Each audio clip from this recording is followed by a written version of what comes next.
My name is Tuopare, your security advisor, and this is your Security Hub. In the last episode, we spoke about man guarding services. We are now going to go deeper into man guarding services as to what makes a professional security officer.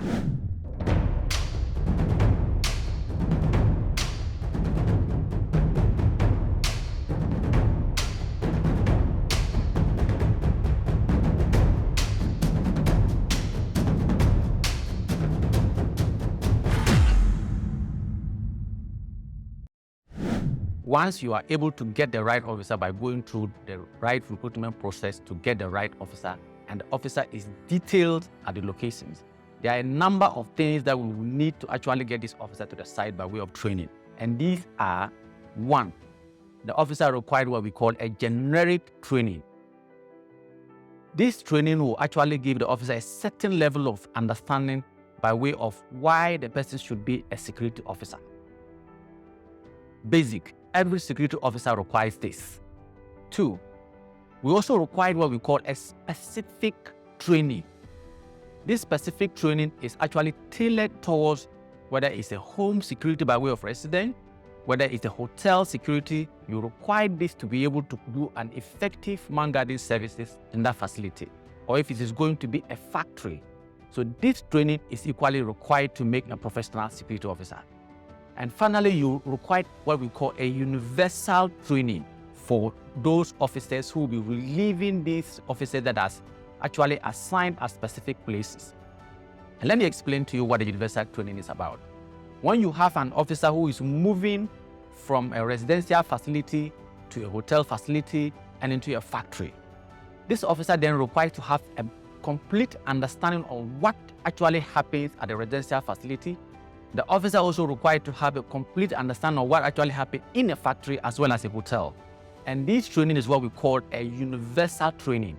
And we usually offer this training for the relievers who move on to relieve officers who are off duty, so they have a complete understanding of all these segments of facilities in terms of what is expected to be done.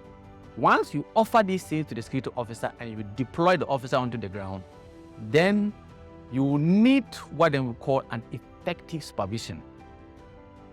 This supervision then is done by the patrol supervisor, who goes in there to interact with the officer and try to understand what is really happening or what has happened at the locations by looking through the daily occurrence book to have an understanding of what has actually gone on in that particular location.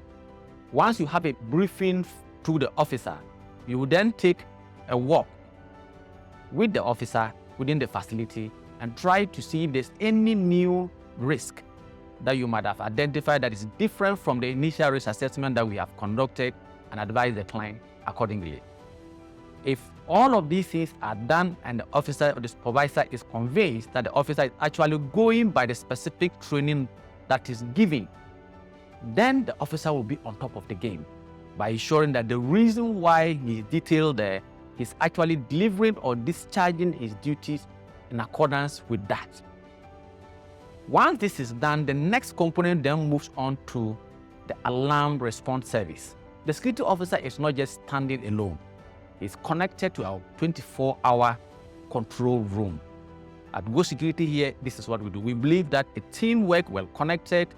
So we connect our control room to the National Police Service. We connect our control room to the security officers all across on the ground, and to our patrol supervisors on the field, and to the senior management, operations manager, head of operations, and to the general manager as well.